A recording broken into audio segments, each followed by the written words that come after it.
A graça e a paz do Senhor a todos. O Bíblia, Livros e Café hoje apresenta o vídeo. A solução definitiva para os problemas políticos do Brasil. Antes da gente começar o vídeo, eu gostaria de rezar uma Ave Maria. Ave Maria, cheia de graça, o Senhor é convosco. Bendito sois vós entre as mulheres, bendito é o fruto do vosso ventre, Jesus. Santa Maria, Mãe de Deus, rogai por nós, pecadores, agora e na hora de nossa morte. Amém. Nossa Senhora do Rosário de Fátima, rogai por nós. Nossa Senhora das Graças, rogai por nós. Em nome do Pai, do Filho e do Espírito Santo. Amém. Então estamos vivendo períodos de terríveis confusões políticas já há muito tempo. Tirania travestida de democracia. E a população, cada dia que passa, vai ficando cada vez mais desesperançosa frente a todos esses problemas. Mas será que existe uma solução?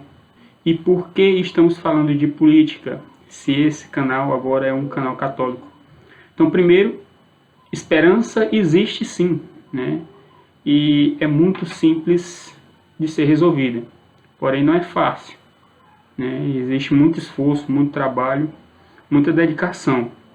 E por que estamos falando de política se este é um canal que se tornou católico?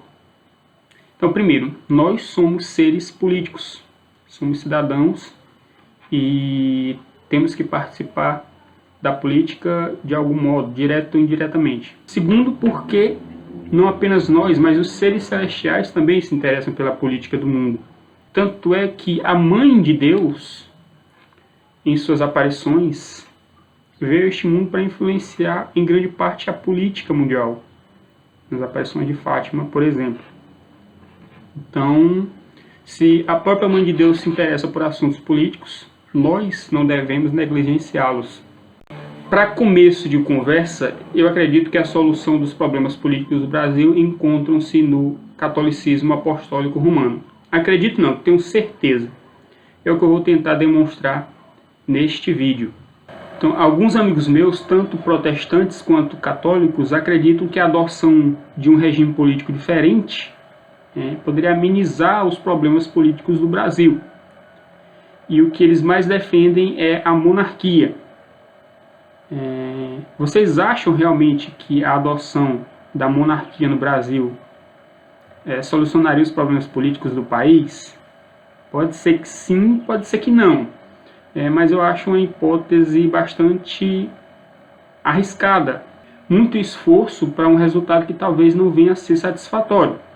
Então a minha hipótese é que a gente trabalhe em algo mais profundo, mais basilar, mais alicerçante da sociedade do que um modelo de regime político. Porque eu não acredito que a monarquia tenha essa força toda para solucionar os problemas. A monarquia ela é falha, como todo sistema político. É só a gente olhar para os dados históricos. Mesmo monarquias em que são baseadas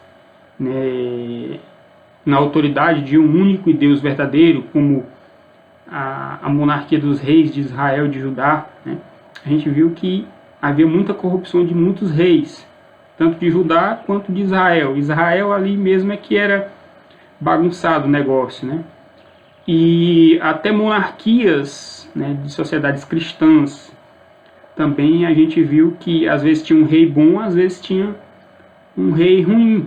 E mesmo monarquias sob a autoridade da Igreja Católica, às vezes se rebelaram, como a gente vê no galicanismo na França, no anglicanismo na Inglaterra e na revolta da aristocracia germânica que aderiu à reforma protestante.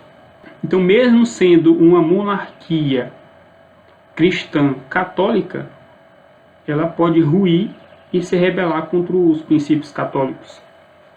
E a instauração da monarquia no Brasil ia ser um negócio muito trabalhoso, muito complicado, que poderia ruir no dia seguinte. Regimes monárquicos podem cair por meio de movimentos revolucionários, como aconteceu na Revolução Francesa e na Revolução Comunista Russa. E desses movimentos revolucionários podem surgir coisas piores, como regimes altamente ditatoriais e genocidas, como foram desses casos aí. Então não importa qual é o sistema político do país, né? O que realmente importa é quais são as pessoas que ocupam esses cargos políticos. Então você imagina, vamos instaurar aqui a monarquia. E as pessoas que ocupam essa monarquia serem de índole semelhante à dos petistas. Então continuaremos na mesma miséria ou talvez uma pior. E podemos ter um sistema político como o atual, que seja ocupado por pessoas virtuosas, por cristãos genuínos, católicos, que ocupem o legislativo, o judiciário, o executivo, a mídia, as escolas, universidades. Então é isso o que realmente precisamos, ocupação de espaço por católicos genuínos. Então mudaremos a política do Brasil, mas eu vou comentar isso mais para frente. Então vamos lá, nós vamos tratar desse assunto em 2 níveis, né? No primeiro nível nós vamos tratar no cerne espiritual, né? Como é o agir espiritual sobre a política do mundo e especificamente do Brasil. No segundo nível nós vamos passar para o nível técnico, né? Da prática, o que devemos fazer na prática para mudar a situação do nosso país. E eu conversando com alguns amigos que são líderes e influenciadores políticos sobre a importância da gente estudar o inimigo, né? Como aconselha o Sun Tzu no livro Arte da Guerra. Se aprofundar no marxismo, né? Montar estratégias, contra-ataques, para a gente compreender e se articular em determinadas situações. E como esse pessoal tem preguiça de estudar, né? Principalmente no meio político dos protestantes, eles, não, a gente tem que levar em consideração mais o lado espiritual, né? Orar. Não, eu concordo com você que a gente tem que levar em consideração bastante o lado espiritual. Mas eu quero saber se você já leu este livro aqui, Memórias da Irmã Lúcia, né? Sobre as aparições de Nossa Senhora de Fátima. Então, se você quer combater o comunismo no âmbito espiritual, se você conhecer o que está aqui nesse livro, meu filho, você vai perder sempre. Porque aqui Nossa Senhora dá todas as dicas de combater o comunismo no âmbito espiritual. Então, este livrinho aqui é um dos mais importantes, se não o mais importante do século XX. Se você quer falar de política sem saber o que é que aconteceu nas aparições de Fátima, meu filho, você vai ficar mais perdido porque segue em tiroteio. Você não vai entender nada. Então, Nossa Senhora nas aparições de Fátima, ela descreve com minuciosa precisão todos os acontecimentos políticos do século XX e do século XXI, no qual estamos vivendo. Ela prevê a Segunda Guerra Mundial, né? Todos os males do comunismo pelo mundo, os erros da Rússia. Então, você entrar em questões políticas sem entender a história das aparições de Fátima, meu filho, você vai ficar mais perdido que segue em tiroteio, você não vai entender nada. Então, é importantíssimo você entender as aparições de Fátima. Então, pessoal, o mundo inteiro, há mais de um século, está sofrendo as terríveis mazelas do comunismo. E isto por negligência de nós católicos. Todos nós temos a nossa parcela de responsabilidade, desde o mais simples leigo até os sacerdotes, os padres, os bispos e o Santo Padre, o Papa. Então, nós, porque Nossa Senhora disse para rezarmos o texto todos os dias e fazermos penitência e deixarmos de desagradar a Deus. E quase todos os papas do século XX e agora do século XXI carregam a mancha da vergonha de não terem consagrado a Rússia ao Imaculado Coração de Nossa Senhora. Porque se tivessem feito isso, os erros da Rússia não teriam se espalhado pelo mundo. Então, o que são os erros da Rússia? O principal é o comunismo. KGB se infiltrando em tudo quanto é lugar, inclusive dentro da igreja, né? Padres comunistas, teologia da libertação, padres homossexuais infiltrados dentro da igreja por comunistas, todos esses movimentos de esquerda, destruição da família, abortismo, feminismo, gaysismo, etc, etc. Então, tudo isso são os erros da Rússia se espalhando pelo mundo.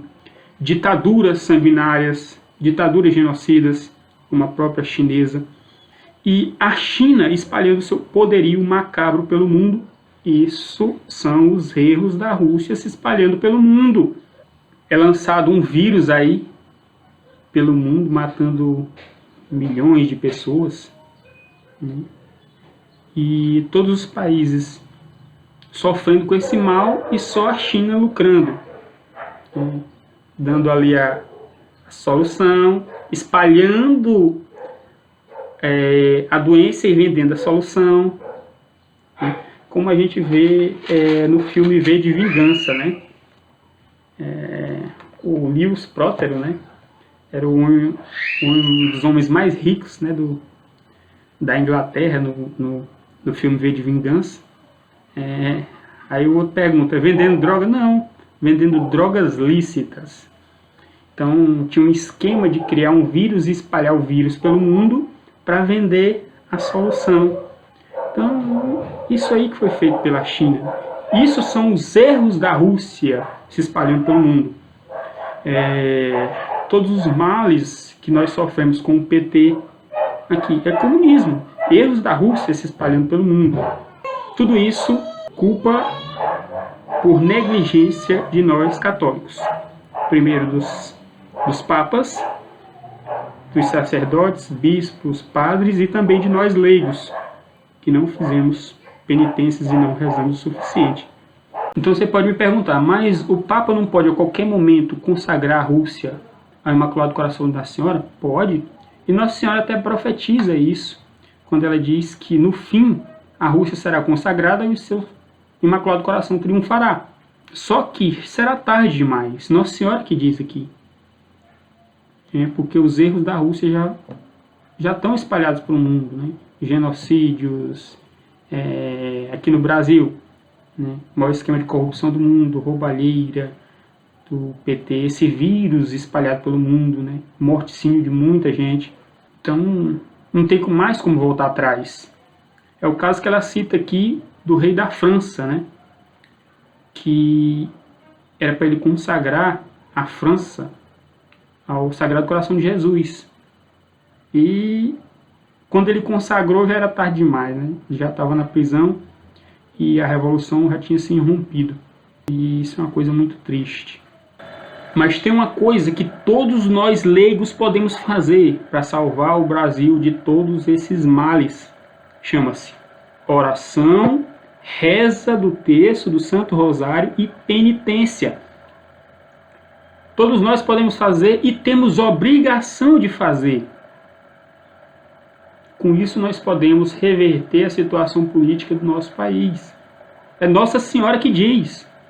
E uma coisa interessante é que Nossa Senhora apareceu em Fátima na época da Primeira Guerra Mundial e na época da Revolução Comunista Russa. E estava tendo a guerra, e Nossa Senhora diz, aqui na página 148, rezem o terço todos os dias para alcançarem a paz para o mundo e o fim da guerra. Rezar o terço todos os dias. E a Primeira Guerra cessou. A Primeira Guerra parou. Só que Nossa Senhora adverte o seguinte, aqui na página 150, a guerra vai acabar, que é a Primeira Guerra Mundial. Mas se não deixarem de ofender a Deus, no reinado de Pio XI começará outra pior. Então as nossas orações, as nossas penitências podem suprimir as mazelas que nos acontecem, as mazelas políticas. Mas se a gente não deixar de ofender a Deus, vem coisa pior. Então Portugal, que participou da Primeira Guerra Mundial, foi poupada da Segunda, porque o povo rezou o terço e fez penitência. Então a Europa toda sofreu, mas Portugal foi poupada, como está aqui na página 101 e na notinha da página 105. Então, se o mundo todo sofre com as mazelas políticas, nós podemos ser poupados se rezarmos o terço, se orarmos e fizermos penitências. Então, corroborando tudo isso, nós tivemos as aparições de Nossa Senhora das Graças em Pesqueira, Pernambuco, né, em 1936 e 1937, né, em que ela profetizou 3 castigos para o Brasil e o comunismo ia assolar o país. E de fato se cumpriu, né? Nós sofremos aí com os males do comunismo há mais de meio século. E todos esses castigos vieram porque não obedecemos Nossa Senhora, que era rezar e fazer penitência, principalmente o rosário. E a devoção que ela pediu foi a ela, Nossa Senhora das Graças, e ao Sagrado Coração de Jesus. Então, para frear esses males do comunismo, está nas mãos de nós católicos, né? Nós temos que fazer nossa parte. Então, felizmente, o catolicismo está crescendo de novo no Brasil. Muitas pessoas se convertendo ao catolicismo e com isso a fé católica vai aumentar. Então, mais pessoas rezando, mais pessoas fazendo penitência e venceremos essa batalha espiritual. Então, rezemos o terço todos os dias, façamos penitência, né? Não negligenciemos as nossas obrigações para com Deus. Então, pessoal, nessa primeira parte em que a gente focou no âmbito espiritual da política, a gente viu que a gente pode se livrar de todas essas mazelas políticas, assim como Portugal se livrou da Segunda Guerra Mundial, né? Rezando e fazendo penitência, e principalmente a oração do Santo Rosário, do Santo Terço.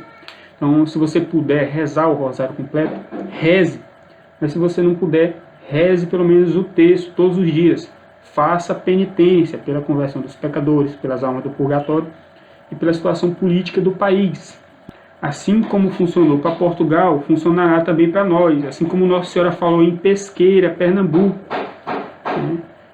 E na segunda parte nós vamos focar em algumas aplicações técnicas. O que podemos fazer para melhorar a situação política do país. E a gente vai ver que não tem ninguém melhor do que nós católicos para exercer essa função. Então, pessoal, a primeira parte foi espiritual, a segunda parte é técnica e prática, né, de como nós católicos podemos solucionar os problemas políticos do Brasil. Então, foi um resumo de uma página que eu fiz da aula 208 do curso online de filosofia do professor Olavo de Carvalho. Então, eu fui aluno do professor Olavo nos anos 2013 e 2014, né? Assisti pouco mais de 300 aulas do COF e alguns cursos avulsos. Então, a aula 208 é de extrema importância para a gente entender como é que a gente muda a situação política do nosso país, né? Na prática. Então, eu titulei assim o resumo: Estratégia a longo prazo de grandes movimentos políticos. Então, pessoal, eu vou tentar colocar o link do PDF do meu resumo aqui na descrição para que quem tiver interesse em se aprofundar nesse assunto possa usufruir desse texto. Então, pessoal, na aula 208, o professor Olavo diz que na formação dos grandes movimentos políticos existe uma sequência mais ou menos imutável e inflexível que tem que ser seguida. Cada etapa, passo por passo, nenhum pode ser saltado. E eu queria comentar, né, ilustrando com exemplo, né, cada ponto e como os católicos são os que melhor podem exercer essas etapas, né, são os mais capacitados para essa ação política. Mas como o vídeo está muito grande, vou só resumir. Então, a primeira etapa é a livre iniciativa dos intelectuais. Então, pessoal, em todos os meios que eu convivi até hoje, eu nunca vi um lugar para ter gente mais inteligente que o meio católico. Uma pessoa com uma sólida formação católica, né, na adolescência, ela é mais inteligente que qualquer professor universitário. Então tem uma sólida formação literária, filosófica, cristã, moral. Então tem uma sólida formação intelectual. Então, a primeira etapa para nós é muito fácil de ser construída. Segunda etapa é a organização de um debate formal por parte dos intelectuais. Beleza, a gente já tem uma formação católica sólida, nos ramos literário, filosófico, científico, político, etc, etc, etc. Então a gente agora tem que formalizar, né, e esse debate em revistas, livros, sites, blogs, para que essas ideias não se percam. E com a contribuição dos vários cérebros pensantes, a gente pode, nessa soma, a gente pode ter uma compreensão global dos processos políticos.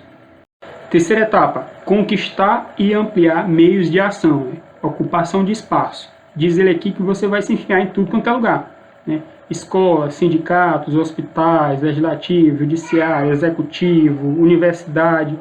Então você vai ocupando esses locais. E com essa ocupação, você, cristão, católico, genuíno, que vai à missa, faz penitência, reza o terço, você vai purgando essas instituições de toda a porcalhada, né? De toda a corrupção. Os corruptos que estão ali, você vai tomando lugar. Então, você vai prestando serviço à sociedade, você se transforma no meio de ação política. É para você fazer o quê? Fazer nada, né? Só prestar seu serviço. Ocupe espaço, né? A sua manifestação política vem depois. E ninguém melhor do que os católicos para fazer isso. Porque um católico bem formado, ele tem uma formação intelectual sólida. E ele passa em qualquer concurso mole. Então você pode ocupar espaço. E geralmente a família de católicos é bem numerosa. Então mais gente bem formada ocupando espaço na sociedade, espaços importantes. E uma coisa que o Olavo cita é a ocupação islâmica em vários locais, inclusive na Virgínia, onde ele mora, né? Ele diz que os muçulmanos estão em todo lugar, ocupando espaço. Fazendo o quê? Fazendo nada. Só ocupando espaço para quando forem acionados, já estão ali. Então, nós católicos somos os mais aptos para a ocupação de espaço. Uma prole numerosa e bem formada. Então, ocupar cargos relevantes na sociedade, purificando-a de toda a corrupção. Então, até esse ponto, todos nós podemos contribuir, né? Podemos estudar, debater, né? Formalizar debates no YouTube, nas redes sociais e ocupar espaço, né? Prestar concurso público, exercer cargos públicos relevantes. Beleza. Daí para frente, agora para aqueles que têm vocação política, né? Dentre toda essa intelectualidade católica, que pode estar voltada para a literatura, filosofia, as artes, ciência. Então, como a vocação é variada, existe aqueles que vão ter vocação política. Então, esses, a partir dessa etapa aqui, é que eles vão agir. Quarta etapa, coleta de recursos financeiros. Então, ela é mais ou menos um apêndice da etapa 3, né, que é conquistar e ampliar meios de ação. Então, para você passar da etapa do debate para a ação política, então requer dinheiro. Então, a conquista de recursos financeiros é uma coisa importantíssima. A quinta etapa é a formação do Estado-Maior e do comando. Então, o Estado-Maior é aquela entidade que se preocupa não apenas em estudar a coisa do ponto de vista analítico e da compreensão, mas do ponto de vista das estratégias. Então, o Estado-Maior é aquele responsável por montar diversas estratégias possíveis baseado na discussão dos intelectuais.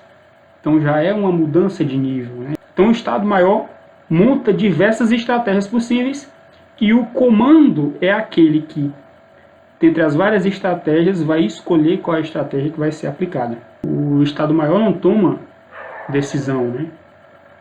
Quem toma decisão é o comando. E o equivalente da esquerda ao Estado-Maior, que é do Exército, é o Foro de São Paulo, né? O Foro de São Paulo é que faz a função de Estado-Maior na América Latina. É ele que discute as possíveis estratégias da esquerda do continente latino-americano. A sexta etapa é a etapa da militância, em que você tem que destacar do trabalho algumas pessoas talentosas e vocacionadas à militância para se dedicar exclusivamente ao trabalho partidário. Não existe militância nas horas vagas e fim de semana, diz o professor Olavo, né?